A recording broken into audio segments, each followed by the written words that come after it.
नमस्कार दोस्तों। आज है 25 जुलाई 2024। हम लोग 25 जुलाई 2024 से जितने भी करंट अफेयर्स के महत्वपूर्ण क्वेश्चन बन सकते हैं उस सभी पर डिस्कस करेंगे। पीडीएफ आप हमारे टेलीग्राम चैनल से डाउनलोड कर सकते हैं। टेलीग्राम चैनल का लिंक जो है मैंने इस वीडियो के डिस्क्रिप्शन में दे दिया है, तो आप इस लिंक पर जाकर टेलीग्राम चैनल ज्वाइन कर सकते हैं। चलते हम लोग पहले क्वेश्चन पर।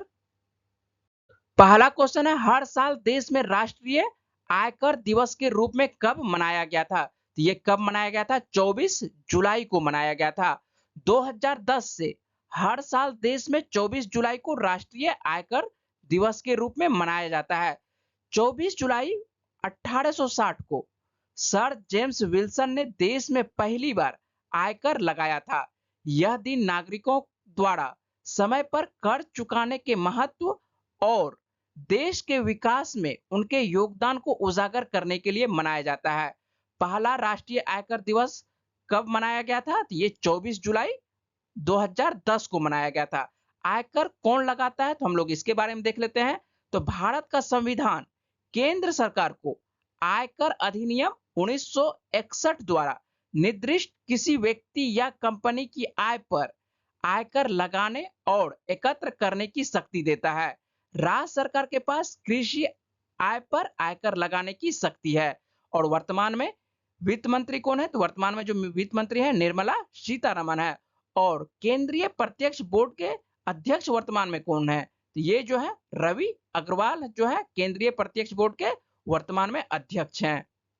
नेक्स्ट क्वेश्चन है, अंतरराष्ट्रीय ओलंपिक समिति ने किस भारतीय एथलीट को अपने प्रतिष्ठित ओलंपिक ऑर्डर से सम्मानित करने की घोषणा की है? ये किसे दिया जाएगा प्रतिष्ठित ओलंपिक ऑर्डर? तो ये अभिनव बिंद्रा को दिया जाएगा। और ओलंपिक के बारे में नाम आता है तो ओलंपिक के बारे में जानकारी प्राप्त कर लेते हैं। और भारत में स्वर्ण पदक किस किसने जीता है उसके बारे में भी जानकारी प्राप्त कर लेते हैं। ओलंपिक जो है अभी कहाँ स्टार्ट होने वाली है? तो पेरिस में स्टार्ट होने वाली है। ये कब से? 26 जुलाई से स्टार्ट होने वाली है और 11 अगस्त 2024 तक होगी। और इस बार जो ओलंपिक होने वाली है इसका नंबर क्या है? तो ये 33वें ग्रीष्मकालीन ओलंपिक होने वाली है। अर्थात कल से ओलंपिक स्टार्ट हो जाएगी। आज 25 तारीख है तो कल से 26 जुलाई से ये स्टार्ट हो जाएगी।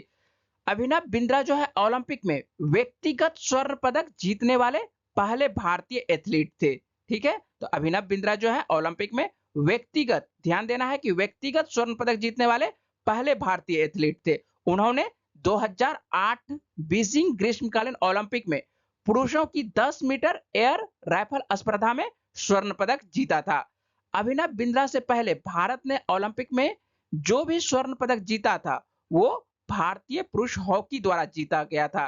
और आप लोगों को पता है कि हॉकी में तो 11 खिलाड़ी खेलते हैं, तो यहाँ पर जो है हॉकी के 11 खिलाड़ी मिलके जीते थे। जबकि व्यक्तिगत यहाँ पर देखा जाता है तो अभिनव बिंद्रा क्या है? व्यक्तिगत स्वर्ण पदक जीतने वाले पहले भारतीय थे। ठीक है। और नीरज चोपड़ा का भी नाम आता है। नीरज चोपड़ा के बारे में भी आप लोग जानते होंगे। तो नीरज चोपड़ा जो है स्वर्ण पदक जीतने वाले भारत के दूसरे भारतीय थे। ठीक है, दूसरे भारतीय कौन है? नीरज चोपड़ा है जो कि स्वर्ण पदक जीते थे ओलंपिक में। तो नीरज चोपड़ा कब जीते हैं? तो नीरज चोपड़ा जो है 2020 टोक्यो ओलंपिक में जीते थे। और इन्होंने किस खेल में जीता था? तो भाला फेंक स्पर्धा में इन्होंने स्वर्ण पदक जीता था। तो इस तरह से अभी तक जो भारतीय व्यक्तिगत जो है दो ही व्यक्ति जीते हैं, एक अभिनव बिंद्रा और दूसरा नीरज चोपड़ा। इस बार हम लोग देख लेते हैं कि 2024 में भारत कितने पदक जीतते हैं और कितने स्वर्ण पदक जीतते हैं। तो इस बार जब भी होगा तो आप लोगों को आने वाले जो जो करंट अफेयर्स इससे बनेंगे तो आपको बताते चलेंगे। चलते हैं हम लोग नेक्स्ट क्वेश्चन पर। नेक्स्ट क्वेश्चन है, मुद्रा योजना के तहत ऋण सीमा को बढ़ाकर कितनी कर दी गई है? तो कितना कर दिया गया है? 20 लाख रुपया कर दिया गया है। युवाओं को आत्मनिर्भर बनाने के लिए प्रधानमंत्री मुद्रा योजना चलाई जाती है। और इस योजना के तहत जो है 10 लाख तक का कोलेट्रल फ्री लोन दिया जाता था। लेकिन बजट के दौरान जो है सरकार ने इस लिमिट को बढ़ाकर कितना कर दिया है? 2 गुना कर दिया है। अब इस स्कीम में जो है 10 लाख से बढ़ाकर कितना 2 गुना किया है, तो 20 लाख रुपए तक का कोलेट्रल फ्री लोन मिलेगा। मोदी सरकार ने इस स्कीम को कब स्टार्ट किया था? तो साल 2015 में इसे शुरू किया था। इस स्कीम में जो है नॉन कॉर्पोरेट और गैर कृषि कार्यों के लिए लोन दिया जाता है। जो युवक जो है बेरोजगार हैं और अपना बिजनेस शुरू करना चाहते हैं या फिर छोटे कारोबारी जो अपने व्यवसाय को और बढ़ाना चाहते हैं, लेकिन उनके पास इसके लिए धनराशि नहीं है या कम है, ऐसे लोग इस स्कीम का फायदा ले सकते हैं। यहाँ पर ध्यान दीजिए, यहाँ पर क्या नाम आता है? कोलेट्रल नाम आता है, कोलेट्रल फ्री लोन आता है। तो हम आपको जस्ट बता रहे हैं कि कोलेट्रल फ्री लोन क्या होता है। प्रधानमंत्री मुद्रा योजना के तहत जो है 3 कैटेगरी में लोन दिया जाता है। पहला है शिशु लोन। शिशु लोन के तहत जो है 50,000 रुपये तक की आर्थिक सहायता दी जाती है। दूसरा जो है किशोर लोन, नाम है ये सब, ठीक है। पहला क्या है? किशोर, ये शिशु लोन है, और दूसरा क्या है? किशोर लोन है, और तीसरा जो है तरुण लोन है। तो किशोर लोन में जो है आपको 5 लाख तक का लोन दिया जाता है, और तरुण लोन में जो है यहीं पर दिया जाता था 10 लाख का, ठीक है। तो इसे बढ़ाकर कितना कर दिया गया है? 20 लाख रुपए तक की राशि यहाँ पर लोन में दी जाएगी। तो ध्यान देना है, ये आप लोगों को क्वेश्चन पूछा जा चुका है कि शिशु लोन में कितना मिलता है, तो ये 50,000 रुपया। किशोर लोन में कितना मिलता है, तो ये आपको जो है 5 लाख तक का रुपया मिलता है। जबकि तरुण लोन में कितना मिलता है, यहाँ पर जो है इसी को बढ़ाया गया, पहले 10 लाख मिलता था, लेकिन अब कितना मिलेगा, यहाँ पर 20 लाख रुपए तक की राशि लोन के तौर पर यहाँ पर दी जाएगी, ठीक है। और आपको जस्ट बताया कि यहाँ पर आपको नाम आया था, क्या आया था? कोलेट्रल नाम आया था। तो कोलेट्रल फ्री लोन क्या होता है, ठीक है। तो यहाँ पर एक नया शब्द आया है कोलेट्रल, तो कोलेट्रल फ्री लोन के बारे में जान लेते हैं कि कोलेट्रल फ्री लोन से तात्पर्य ऐसे किसी भी लोन से है जिसके लिए किसी संपत्ति, सुरक्षा जमा या गारंटर की आवश्यकता नहीं होती है। ध्यान देना है, क्या क्या चीज? जिसके लिए जो है किसी भी संपत्ति, सुरक्षा जमा या गारंटर की आवश्यकता नहीं होती है, या ऐसे कह सकते हैं कि कोलेटरल फ्री लोन के लिए आपको कोई संपत्ति गिरवी रखने की आवश्यकता नहीं होती है। लोन लिया जाता है तो आपको कोई ना कोई गिरवी रखनी पड़ती है, लेकिन कोलेटरल फ्री लोन में क्या होता है? किसी प्रकार की गिरवी रखने की कोई जरूरत नहीं पड़ती है। नेक्स्ट क्वेश्चन है, केंद्रीय बजट 2024-25 में रक्षा बजट कितना रखा गया है? तो रक्षा बजट कितना रखा गया है? 6.22 लाख करोड़ रुपए रखा गया है, ठीक है। यहां पर आपको जो जो इंपोर्टेंट है उसके बारे में आपको एक चित्र दिए हैं, तो इससे आपको समझ में आ जाएगा कि कितना रखा गया है। वित्त मंत्रालय के अंतर्गत जो है आपको देखिए, ये तो कुल राशि है, ठीक है। इसके अंतर्गत हम लोग देख लेते हैं कि रक्षा मंत्रालय जो है आपको 6.22 6.22 लाख करोड़, ठीक है, 6.22 लाख करोड़ रुपए रखा गया। जबकि सड़क परिवहन और राजमार्ग मंत्रालय के अंतर्गत कितना रखा गया? 2.78 लाख करोड़ रुपया रखा गया है। रेल मंत्रालय के अंतर्गत कितना रखा गया है? 2.55 लाख करोड़ रुपया रखा गया है, ठीक है। इसी तरह से उपभोक्ता मामले, खाद्य मंत्रालय, आप लोग यहाँ पर चित्र के अनुसार से देख लीजिएगा। गृह मंत्रालय में कितना रखा गया है, ग्रामीण विकास मंत्रालय में कितना रखा गया, और रसायन उर्वरक मंत्रालय में कितना रखा गया है। यहाँ से सर्वाधिक जो क्वेश्चन पूछा जाता है, रक्षा मंत्रालय से ही क्वेश्चन पूछा जाता है, रक्षा मंत्रालय से क्वेश्चन पूछा जाता है, और गृह मंत्रालय से क्वेश्चन पूछा जाता है। ये दो इंपॉर्टेंट है, और वैसे तो सभी इंपॉर्टेंट है, लेकिन ये दोनों आप लोगों को याद रखना है, ठीक है, कि रक्षा मंत्रालय से ये सर्वाधिक क्वेश्चन पूछा जाता है कि रक्षा बजट जो है कितना रखा गया है। तो कितना? 6.22 लाख करोड़ रुपए रखा गया है रक्षा बजट के। नेक्स्ट क्वेश्चन है, हाल ही में अमेरिकी सीक्रेट सर्विस के कार्यवाहक प्रमुख के रूप में किसे नियुक्त किया गया है? ये किसे नियुक्त किया गया है? रोनाल्ड एल रोवेस जूनियर को नियुक्त किया गया है। नाम आता है अमेरिका का, तो अमेरिका के बारे में देख लेते हैं। अमेरिका की राजधानी क्या है? तो अमेरिका की राजधानी वाशिंगटन डीसी है। और राष्ट्रपति वर्तमान में यहाँ पर कौन है? जो बाइडेन है राष्ट्रपति, और उपराष्ट्रपति कौन है? कमला हैरिस उपराष्ट्रपति है। और यहाँ पर जो मुद्रा चलती है, कौन सी मुद्रा चलती है? डॉलर मुद्रा चलती है। और ये जो आप तस्वीर देख लेते हैं सामने में, ये किसकी तस्वीर है? रोनाल्ड एल रोवेस जूनियर की तस्वीर है, और इन्हें ही अमेरिकी सीक्रेट सर्विस के कार्यवाहक के रूप में नियुक्त किया गया है। नेक्स्ट क्वेश्चन है, हाल ही में पासपोर्ट इंडेक्स जारी की गई है, जिसमें किस देश का पासपोर्ट दुनिया का सबसे ताकतवर है? तो किस देश का पासपोर्ट दुनिया का सबसे ताकतवर है? ये सिंगापुर का पासपोर्ट दुनिया में सबसे ताकतवर है। और ये किसके द्वारा जारी की जाती है? तो ये हेनले पासपोर्ट के द्वारा ये जारी किया जाता है। हेनले पासपोर्ट इंडेक्स 2024 जारी कर दिया गया है। तो हम लोग देख लेते हैं कि ये किस आधार पर पासपोर्ट रैंकिंग जारी की जाती है।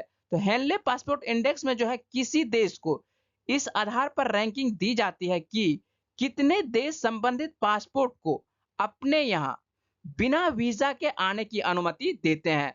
पासपोर्ट रहेगा, लेकिन क्या नहीं रहेगा?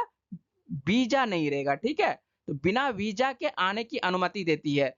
जिस देश के पासपोर्ट का इस्तेमाल कर आप सबसे ज्यादा डेस्टिनेशन पर वीजा मुक्त यात्रा कर सकते हैं, उस देश का पासपोर्ट को सबसे शक्तिशाली माना जाता है। इस सूची में जो है भारत पिछले साल की तुलना में एक स्थान फिसलकर 82वें नंबर पर पहुंच गया है। भारतीय पासपोर्ट धारक 58 देशों में बिना वीजा के प्रवेश पा सकते हैं। पिछले साल तक भारतीय पासपोर्ट धारक 61 देशों में वीजा फ्री प्रवेश पा सकते थे। 3 देशों में प्रवेश की कटौती के कारण भारत इस सूची में एक पायदान फिसल गया है। तो ध्यान रखना है कि पासपोर्ट इंडेक्स में नंबर 1 कौन है, तो ये सिंगापुर है। और भारत का स्थान क्या आता है, तो भारत का स्थान यहाँ पर लिखे हैं कि भारत का स्थान क्या है, 82वें नंबर पर है। ये 2024 का इंडेक्स है। तो आप लोग जो पिछला याद होगा आप लोगों को वो हटा देना है। जो भी अब क्वेश्चन आपको परीक्षा में पूछेगा तो आप लोगों को यही रैंकिंग देना है, ठीक है। तो आप लोगों को अभी भारत का रैंकिंग क्या है, तो 82वें नंबर पर भारत है।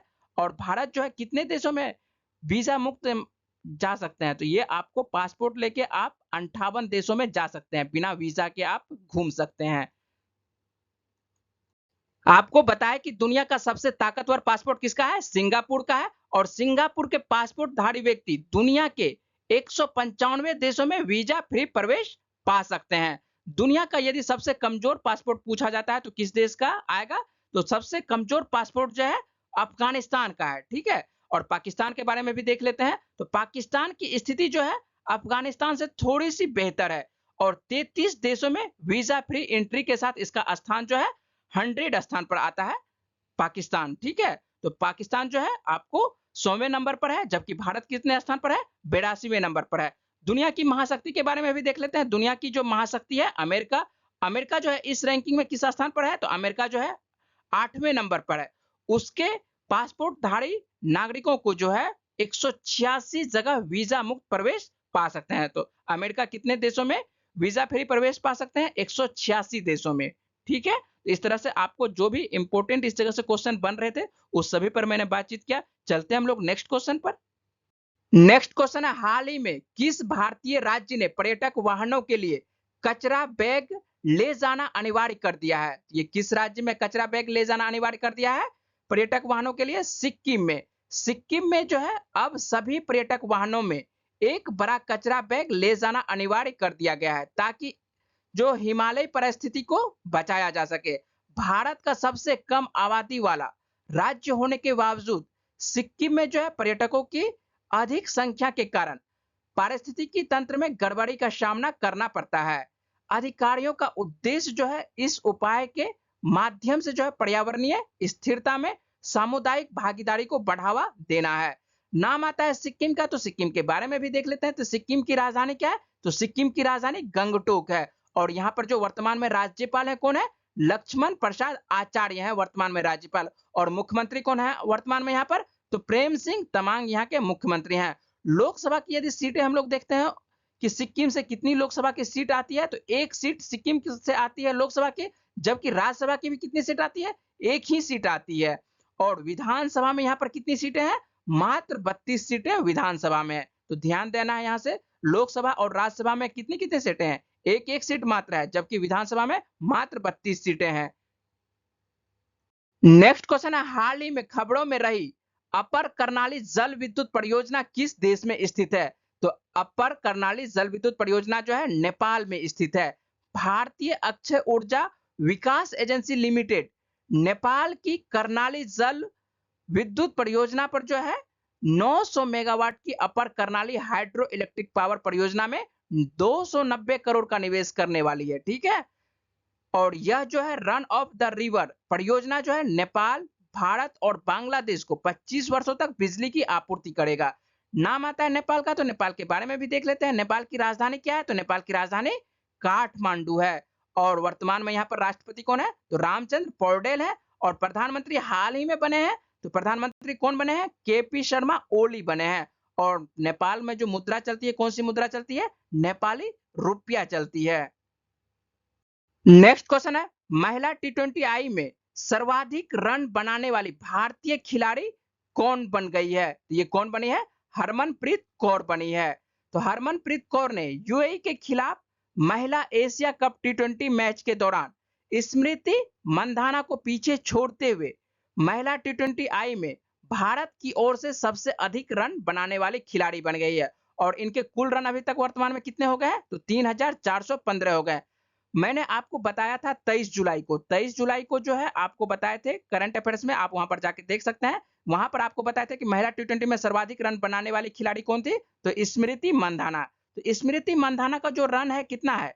33,365 है। ठीक है, 3,365 है। और इनका कितना है? 3,415 ये हो गए। तो ये दोनों का रन जो है आसपास ही चलता है, कभी स्मृति मंधाना आगे हो जाती है, कभी हरमनप्रीत कौर आगे हो जाती है। तो ये आप लोगों को ध्यान रखना है कि कब किसका रन आगे होता है और सर्वाधिक रन बनाने वाली खिलाड़ी कौन रहती है। तो अभी जो है वर्तमान में जो सबसे लेटेस्ट रहता है उसके बारे में हम लोग देखते चलेंगे, और जैसे जैसे बदलेगा वैसे वैसे आपको बताते भी चलेंगे। तो वर्तमान में अभी कौन है? तो आपको हरमनप्रीत कौर है। और आपको जो 23 जुलाई को बताए थे वहां पर कौन बनी थी? तो स्मृति मंधाना। तो स्मृति मंधाना को ये पीछे छोड़ते हुए आगे निकल गई है। हो सकता है कि फिर से स्मृति मंधाना आगे निकल जाए। तो ये आपको जब भी इस प्रकार से क्वेश्चन आएगा तो आपको बताते चलेंगे, और ध्यान रखना है दोनों का आसपास में ही रन है। तो 19-20 होता रहता है, किसी मैच में कोई ज्यादा बना देती है, किसी मैच में कोई बनाती है।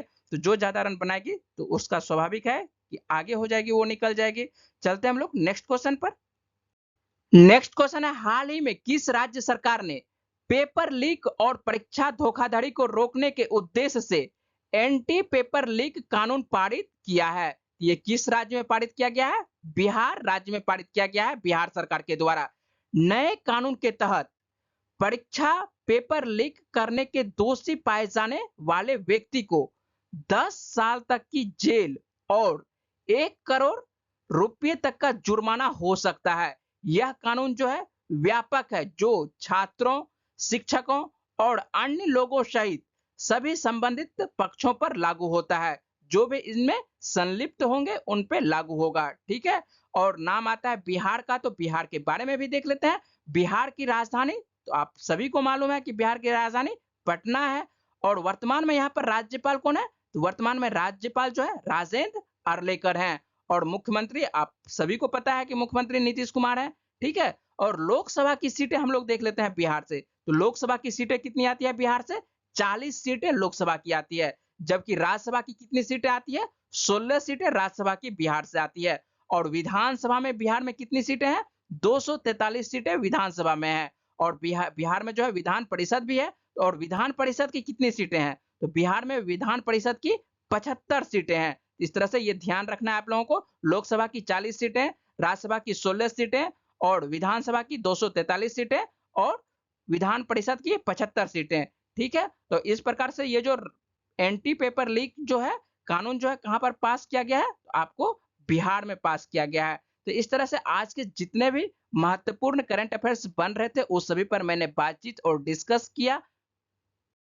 इसी तरह के डेली करंट अफेयर्स और जीएस संबंधित जानकारी के लिए मेरे चैनल को सब्सक्राइब और लाइक करें। पीडीएफ के लिए आप मेरे टेलीग्राम चैनल से जुड़ सकते हैं, यहां से आप डाउनलोड कर सकते हैं। मेरे से जुड़ने के लिए आप सभी का धन्यवाद। नमस्कार।